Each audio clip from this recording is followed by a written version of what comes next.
Assalamu alaikum, I'm Aisha and you're watching SAMAA News. Here are today's headlines.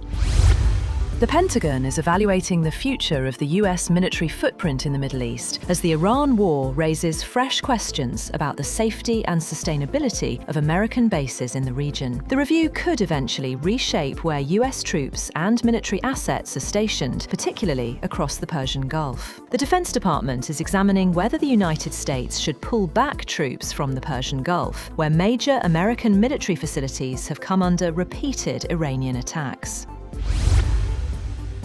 US President Donald Trump has announced that he is putting a 3-day pause on new 50% tariffs set to go into effect on Canadian goods at midnight, saying the two countries had reached a deal. An hour later, Canadian Prime Minister Mark Carney said in a statement that substantial progress has been made, although there is important work still to be done. President Donald Trump has said that there were currently no talks with Iran, as the two sides remain deadlocked over ending the conflict. In a social media post, Trump said the US naval blockade remained in force and claimed that the Strait of Hormuz was open and operating after the removal of all water mines.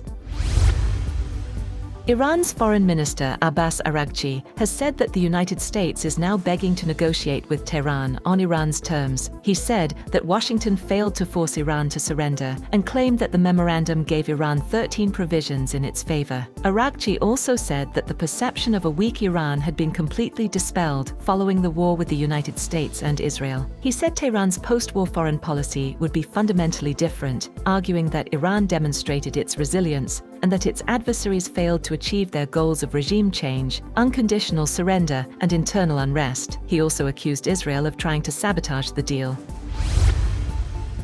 Furthermore, Iran has rejected the idea of another temporary ceasefire with the United States, insisting instead on a permanent end to the nearly 6-month war. Speaking to Iranian television, Foreign Minister Araghchi said Iran had told mediators that Tehran would not accept a ceasefire that merely pauses the fighting. He specifically praised Qatar and Pakistan for their mediation efforts, saying both countries had played a very important role and that Iran's relationship with them was currently at a very good stage.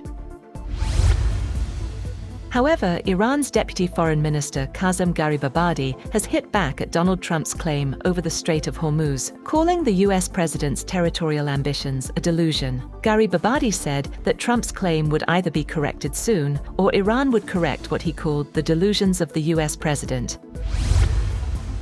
Separately, Ghalibaf said that those killed in the US-Israeli war, including former Supreme Leader Ayatollah Ali Khamenei, would not go unavenged. Ghalibaf said that Iran would use all its capabilities to defend the rights of its people, punish the aggressors, and uphold Iran's honor and standing. And Google has opened its first local office in Pakistan, expanding its presence as Islamabad targets $30 billion in annual IT exports. Google says it has contributed more than 3.9 trillion rupees in economic activity and supported over 960,000 jobs in Pakistan over the past decade. Prime Minister Shehbaz Sharif welcomed the move, saying it would help strengthen Pakistan's digital economy and empower young people through technology. That's all for now. For more updates, visit www.samaa.tv. Thank you for watching SAMAA News.